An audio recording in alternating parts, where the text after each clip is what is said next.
जैन महातीर्थ श्री सम्मत शिखर जी को पर्यटन स्थल बनाने के केंद्र सरकार व झारखंड राज्य सरकार के विरुद्ध देश में सकल जैन समाज मौन रैली, धरना प्रदर्शन, ज्ञापन देते हुए आज सड़कों पर विरोध प्रदर्शन करते हुए देखा गया।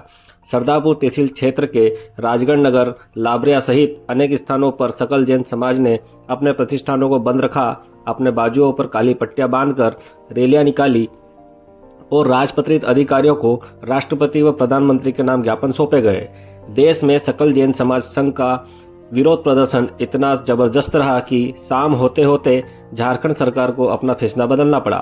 आपको बता दें कि सकल जैन समाज के इस विरोध प्रदर्शन में सर्व समाजजनों ने भी अपना समर्थन दिया। इधर मोनखेड़ा तीर्थ के जैन संत श्री पीयूष विजय जी महाराज साहब ने भी झारखंड सरकार को धन्यवाद देते हुए आभार व्यक्त किया। तारतम्य में आज राजगढ़ नगर में सकल जैन संघ के द्वारा मौन जुलूस निकाला गया और उस मौन जुलूस के साथ में प्रधानमंत्री जी और राष्ट्रपति जी के नाम पे ज्ञापन सौंपा गया है। हमारे साथ में यहाँ पर जैन संत मौजूद हैं। हम उनसे चर्चा करेंगे कि क्या कुछ मांग है उनकी और वो क्या कुछ चाहते हैं। सम्मत शिखर जैन धर्म के अनुयायियों के लिए महत्वपूर्ण श्रद्धा का केंद्र रहा है और आज झारखंड सरकार ने जब समस्त जैन धर्मावलंबी की भावनाओं को देखा, विरोध को सहन किया, उसके बाद उन्होंने जो निर्णय दिया वह निर्णय अपने आप में अद्भुत स्वागत योग्य है। उन्होंने वापस पर्यटक स्थल का जो डिसीजन लिया तो उसे निरस्त किया और पवित्र तीर्थ और यथावत जो स्थिति तीर्थ की पावनता पवित्रता बनी हुई है उसका जो फैसला लिया, यह जीत श्रद्धा की, भक्ति की, समाज के प्रत्येक वर्ग की और जैन धर्म के तीर्थंकर परमात्मा के प्रति रही अटूट भावना की। निर्णय को वापस लेने को लेकर क्या कुछ आदेश प्राप्त हुए? नहीं, अभी लगभग टीवी चैनल के माध्यम से ही प्राप्त हुआ है। अधिकृत उनके द्वारा लेटर वो नहीं हुआ, मगर सुनने में आया है कि सीएम खुद स्वयं वहाँ के झारखंड के उन्होंने ही उद्घोषणा की है और आज या कल तक में और साफ हो जाएगा, क्लियर।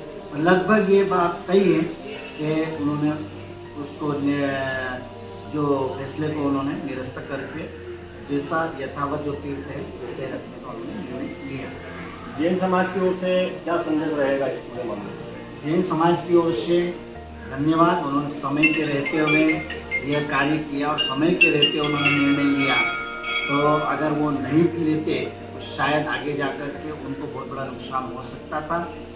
इसलिए उन्होंने समय के रहते जैन समाज की भावनाओं को समझा और सही समय पे सही निर्णय, स्वागत योग्य निर्णय, जनता की जीत, समाज की जीत, भक्ति और श्रद्धा की जीत। क्या जैन समाज इस पूरे मामले को लेकर अब संतोषजनक महसूस कर रहा है? लगभग बिल्कुल करेगा, क्यों नहीं करेगा। जैन समाज की भावना ये थी, मांग भी यही थी सरकार से कि भाई हमारा तीर्थ जैसा यथावत है, पर्यटक ना हो, पवित्र रहें यथावत, और उन्होंने वो वापस वैसा ही रहने का बहुत घोषणा की है।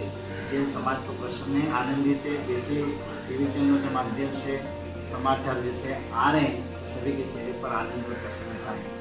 दूध में अगर खटास पड़ जाती तो दूध फट जाता है, तो इसमें भी आपके इस फैसले से, सरकार के इस फैसले से खटास कुछ तो पहुंची है, इसको लेकर आप क्या?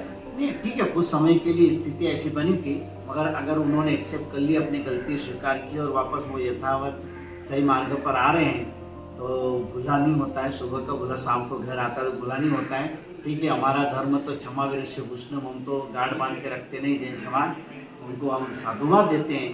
तो उन्होंने सही समय पर सही निर्णय लेकर के श्रद्धा और जो भक्तों की भावना थी उसको यथावत रखा। हमारे साथ में मोनखेड़ा तीर्थ के जैन संत पीयूष महाराज जी साहब, जिन्होंने पूरे जैन समाज को एकजुट कर एक अच्छा संदेश दिया था और जहां सरकार को अपने फैसले बदलने के लिए एक व्यवस्था के रूप में फैसला बदलकर वापस से जैन धर्म के लोगों में संतोष व्यक्त किया है।